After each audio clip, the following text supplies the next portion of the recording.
Hey guys, మన ఛానల్లో ఉన్న అభ్యర్థులందరికీ గుడ్ న్యూస్ అండి. మరి రానున్నటువంటి క్యాలెండర్ ఉద్యోగాలను దృష్టిలో ఉంచుకొని మరి ఏపీపీఎస్సీ కావచ్చు, టీజీపీఎస్సీ కావచ్చు, police constable, forest, DSC, RRB, SSC etcetera అన్ని ఉద్యోగాలు ఎనీ కోర్స్ ఏది తీసుకున్నా జస్ట్ 499 రూపీస్కి అందజేస్తున్నామండి. సో 6 మంత్స్ వ్యాలిడిటీతో అయితే అందజేస్తున్నాం. కొన్నిటికి 1 ఇయర్ వ్యాలిడిటీ కూడా ఉంది ఫ్రెండ్స్. సో రానున్నటువంటి ఎండోమెంట్ ఉద్యోగాలు కావచ్చు, ఫారెస్ట్ డిపార్ట్మెంట్ కావచ్చు, గ్రూప్ 2 కొత్త నోటిఫికేషన్ కావచ్చు, వీటన్నిటికి సంబంధించినటువంటి ఫుల్ కోర్స్ అయితే అందుబాటులో ఉంది. జస్ట్ 499. ఈ రోజు నుంచే కోర్స్ తీసుకొని మీ ప్రిపరేషన్ కొనసాగించండి. అంతేకాకుండా ఎనీ టెస్ట్ సిరీస్ అండి జస్ట్ 99 రూపీస్కి అందజేస్తున్నామండి. 50,000 ప్రశ్నలతో ఈచ్ అండ్ ఎవ్రీ టాపిక్ని క్లియర్గా ఎక్స్ప్లెయిన్ చేయడం అయితే జరిగింది. ఓకేనా. కోర్సులో కూడా 20 ఇయర్స్ ఎక్స్పీరియన్స్డ్ ఫ్యాకల్టీ చేత క్లాసెస్ చెప్పించామండి. పర్ఫెక్ట్గా ఉన్నాయండి. ఒకసారి చూసి మీరే డిసైడ్ అవ్వండి. App link in video description అండి. డౌన్లోడ్ చేసి ముందుగా మీ యొక్క మొబైల్ నెంబర్తో రిజిస్టర్ అయ్యి స్టోర్ ఆప్షన్లో కోర్స్ ఉంటుంది, పర్చేజ్ చేయండి. పర్చేజ్ చేసిన తర్వాత కోర్స్ కంటెంట్ ఆప్షన్లో మీకైతే అన్నీ కూడా అందుబాటులో ఉంటాయి. ఇంకెందుకండి లేట్, వెంటనే మీ యొక్క కోర్స్ తీసుకొని ప్రిపరేషన్ స్టార్ట్ చేయండి. రానున్నటువంటి క్యాలెండర్ ఉద్యోగాలలో జాబ్ సాధించడమే లక్ష్యంగా ముందుకు సాగండి. All the best to everyone. Hello everyone, welcome to RK tutorial. So guys, ఈరోజు అన్ని వార్తాపత్రికల్లో ఉన్నటువంటి ముఖ్యమైన విద్యా ఉద్యోగ సమాచారాన్ని ఈ వీడియోలో డిస్కస్ చేద్దాం. ఓకేనా. మరి నేడు సచివాలయ ఉద్యోగ సంఘాల ప్రతినిధులతో మంత్రి భేటీ అంటూ ఒక అప్డేట్ అయితే ఉందండి. రేషనలైజేషన్పై ఈ ప్రక్రియపై చర్చ జరగబోతున్నట్లుగా అయితే సమాచారం అండి. గ్రామవార్డు సచివాలయ ఉద్యోగుల రేషనలైజేషన్ ప్రక్రియపై ప్రభుత్వం తుది ప్రకటన విడుదల చేసే దిశగా చర్యలు తీసుకుంటుంది. ఈ మేరకు సోమవారము జిఎస్డబ్ల్యూఎస్ శాఖ మంత్రి డోలా బాల వీరాంజనేయ స్వామి ఉద్యోగ సంఘాల నాయకులతో భేటీ కానున్నారు. ఇటీవల ప్రభుత్వం ఈ వ్యవస్థను 3 కేటగిరీలుగా విభజించి మిగులు సిబ్బందిని ఇతర ప్రభుత్వ శాఖల్లో వినియోగించుకోవాలని భావించింది. ఈ మేరకు సచివాలయాలను సైతము జనాభా ప్రాతిపాదికన విభజించనుంది. ఈ మేరకు సుమారు 40,000 మంది మిగులు సిబ్బందిని ఏం చేయాలనే అంశంపై మంత్రి ఉద్యోగ సంఘాల ప్రతినిధులతో సుదీర్ఘంగా చర్చించనున్నారు. సోమవారం జరిగే సమావేశంలో కీలక నిర్ణయం తీసుకుని అసెంబ్లీ సమావేశాల్లో ప్రకటించే అవకాశం ఉంది. ఇతర శాఖల కేటాయింపు అంశంపై ఉద్యోగ సంఘాల ప్రతినిధుల నుంచి వినతులు, అభ్యంతరాలు మంత్రి స్వయంగా తీసుకోబోతున్నట్లుగా అయితే తెలుస్తుంది.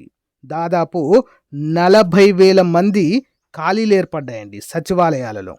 ఓకేనా. సచివాలయాల శాఖలో మరి 3 డిపార్ట్మెంట్స్గా విభజించడం అయితే జరిగింది. 3 కేటగిరీలుగా సచివాలయాలను జనాభా ప్రాతిపాదికన. అలా చేయగా 40,000 మంది మిగులుగా వస్తున్నారు. అయితే వీరందరినీ ఏం చేయబోతున్నారు తెలుసా అండి? ఏపీపీఎస్సీ భర్తీ చేయబోయేటువంటి ఉద్యోగాలు ఏవైతే ఉన్నాయో మరి అన్ని శాఖలకు పంపే యోచనలో ఉన్నట్లుగా తెలుస్తుందండి. జూనియర్ అసిస్టెంట్లుగా, సీనియర్ అసిస్టెంట్లుగా, ఓకేనా, ఇతర శాఖలలో మరి భర్తీ చేసే ఇంజనీరింగ్ డిపార్ట్మెంట్లో, ఓకేనా, సో అండ్ పంచాయతీరాజ్ డిపార్ట్మెంట్లో ఈ విధంగా భర్తీ చేసుకుంటూ వెళ్తే మాత్రము ఫ్యూచర్లో ఏపీపీఎస్సీ నుంచి ఉద్యోగ నోటిఫికేషన్లు వెలువడే అవకాశము చాలా చాలా తగ్గుతుందండి.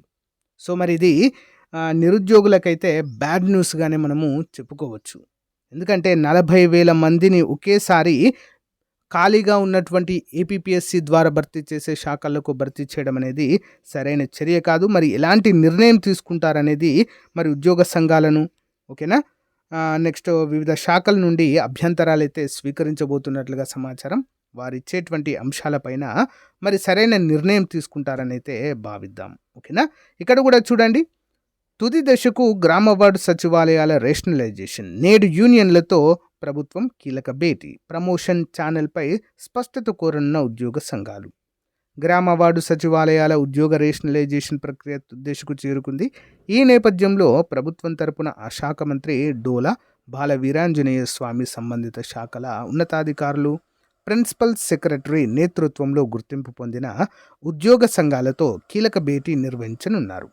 ఉద్యోగ సంఘాలతో కీలక సమావేశం కావడంతో ఆయా సంఘాల సభ్యుల నుంచి క్షేత్రస్థాయిలో రేషనలైజేషన్ ప్రక్రియ ఎలా ముందుకు వెళ్తే బాగుంటుంది అనేటువంటి అంశాన్ని అయితే చర్చించనున్నారు.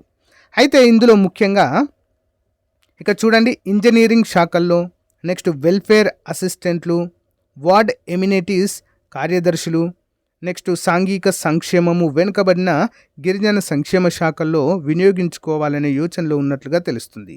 అలాగే వార్డ్ వెల్ఫేర్ డెవలప్మెంట్ సెక్రటరీ యూనియన్లు కూడా పలు డిమాండ్లను ప్రభుత్వం ముందుకు తీసుకొచ్చినట్లుగా తెలుస్తుంది. ఇందులో ప్రధానంగా హేతుబద్ధీకరణ కన్నా ముందుగానే జిల్లాల వారి సీనియారిటీ జాబితాలను రూపొందించి ప్రమోషన్ కల్పించాలని, సీనియర్ అసిస్టెంట్ల పే స్కేల్కు సమానమైన హోదాలో ప్రమోషన్ ఛానళ్లు కల్పించేలా చర్యలు తీసుకోవాలని కూడా ఇక్కడ సూచించడం అయితే జరిగింది. ఏది ఏమైనా కూడా రానున్నటువంటి మరి ఏపీపీఎస్సి క్యాలెండర్లో ఉద్యోగాలు మాత్రం తగ్గేటువంటి అవకాశము చాలా ఎక్కువగా అయితే కనిపిస్తుందండి. ఓకేనా? సో చూడాలి మరి ఎలాంటి నిర్ణయం తీసుకుంటారో అనేది. నెక్స్ట్, తపాలా శాఖలో కేవలం 10వ తరగతి విద్యార్హతతోనే మరి 21,413 గ్రామీణ డాక్ సేవక్ పోస్టులు. దేశవ్యాప్తంగా వివిధ పోస్టల్ సర్కిళ్లలో Gramin Dak Sevak, branch post master, assistant branch post master, Dak Sevak పోస్టుల భర్తీని దరఖాస్తులు కోరుచున్నది. మొత్తము 21,413 ఖాళీలండి. సర్కిళ్ల వారిగా చూసినట్లయితే ఆంధ్రప్రదేశ్లో 1,215, అస్సాం 555, బీహార్ 783, ఛత్తీస్గఢ్ 638 ఇలా ఖాళీలు అయితే ఉన్నాయండి. మరి దాంతో పాటుగా మరి తెలంగాణ రాష్ట్రంలో 519 ఖాళీలు అయితే ఉన్నాయి. 10వ తరగతి విద్యార్హత ఉంటే సరిపోతుందండి, ఎలాంటి ఎగ్జామ్ అయితే ఉండదు. ఓకేనా? సో మరి ఇంగ్లీషు, మ్యాథ్స్, ఇంగ్లీష్, స్థానిక భాష తప్పనిసరిగా ఉండాలి. అంటే ఏపీ, తెలంగాణకు చెందిన వారు తెలుగు సబ్జెక్ట్లో 10వ తరగతి వరకు చదవడం తప్పనిసరి. కంప్యూటర్ పరిజ్ఞానంతో పాటు సైకిల్ తొక్కడం వచ్చి ఉండాలి. 18 నుంచి 40 ఏళ్ల మధ్యలో ఉండాలండి తప్పనిసరిగా. ఎస్సీ ఎస్టీలకు 5 ఏళ్ళు, ఓబీసీలకు 3 ఏళ్ళు, దివ్యాంగులకు 10 ఏళ్ళ వయస్సు సడలింపు అయితే ఉంటుంది. మరి వేతనము బీపీఎం 12,000 నుంచి 29,380, ఏబీపీఎం డాక్ సేవక్ 10,000 నుంచి 24,000. ఎంపిక విధానం అభ్యర్థులు 10వ తరగతి సాధించిన మార్కుల మెరిట్ ఆధారంగా ఉంటుంది. ఆన్లైన్ ద్వారా దరఖాస్తులు చేసుకోవాలండి. దరఖాస్తు ఆన్లైన్ ద్వారా మాత్రమే ఉంటుంది. మరి ఆన్లైన్ దరఖాస్తు ప్రారంభ తేదీ 10వ తారీఖునే స్టార్ట్ అయింది, ఫిబ్రవరి. 3వ తారీఖు అంటే మార్చి 3వ తారీఖు వరకు క్లోజ్ అవుతుంది. దరఖాస్తుకి ఏమైనా ఎడిట్ ఆప్షన్ ఎప్పుడు ఇస్తారంటే 6వ తారీఖు వరకు, 6వ తారీఖు నుంచి 8వ తారీఖు వరకు ఇస్తారు. వెబ్సైట్ చూడండి, ఇండియా పోస్ట్ gds.online.gov.in వెబ్సైట్లో అయితే మనము అప్లై అయితే చేసుకోవచ్చు. సో గైస్, మంచి అవకాశం అండి. సో మరి ఇది ఈ రోజుకు సంబంధించినటువంటి ముఖ్యమైనటువంటి అప్డేట్. చాలామంది ఏపీపీఎస్సి గ్రూప్ 2 గురించి కూడా కొన్ని డౌట్స్ అయితే అడుగుతున్నారండి. అంటే ఏపీపీఎస్సి గ్రూప్ 2 సంబంధించి రోస్టర్ కేసు 18వ తారీఖు హియరింగ్ అయితే ఉన్న విషయం అందరికీ కూడా తెలిసిందే. అయితే ఒకవేళ హైకోర్టు కనుక ఎలాంటి రోస్టర్ లేకుండా మరి మెయిన్స్ కండక్ట్ చేయండి అని చెప్తే ఏమైనా నష్టం ఉంటుందా అని చెప్పేసి చాలామంది అడుగుతున్నారు. ఎస్, 100% నష్టం అయితే ఉంటుందండి. అయితే ఇక్కడ ఏపీపీఎస్సీ ఏం చేసిందంటే కాన్స్టిట్యూషనల్గా వెళ్లకుండా అంటే 1:100 రేషియోలో లిస్ట్ తీసేసింది.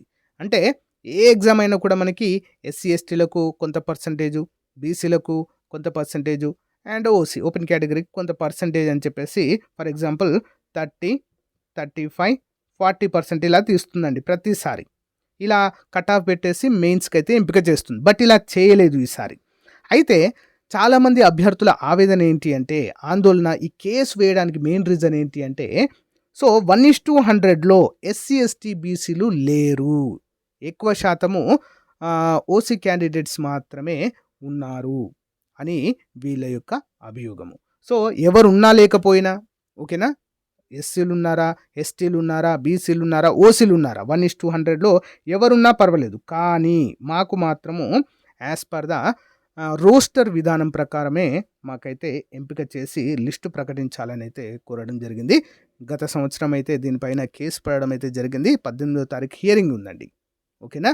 అయితే అడ్వకేట్ జనరల్ గారు దీంట్లో పార్టిసిపేట్ చేయబోతున్నారండి. ఇక్కడ మెయిన్ ట్విస్ట్ ఏంటి అంటే, అడ్వకేట్ జనరల్ గారు వాదించబోతున్న రిఫరెన్స్ కేసు ఏంటి తెలుసా?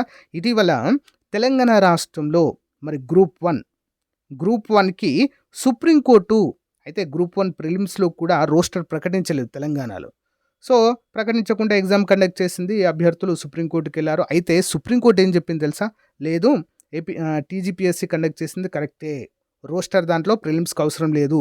మెయిన్స్‌లో మాత్రం కంపల్సరీగా రిజర్వేషన్ విధానం పాటించాలి అని చెప్పేసి సంచలనమైన తీర్పునిచ్చిందండి. సేమ్ ఇదే రిఫరెన్స్ కేస్‌తో ఇప్పుడు ఏపీపీఎస్సీ కూడా వాదించబోతుంది. సో, నాకు తెలిసి ఫేవర్‌గా నిరుద్యోగులకు ఫేవర్‌గా వస్తుందా? రాదా? అనేది మరి హైకోర్టు చేతిలోనే ఉందండి. వేచి చూడక తప్పదు.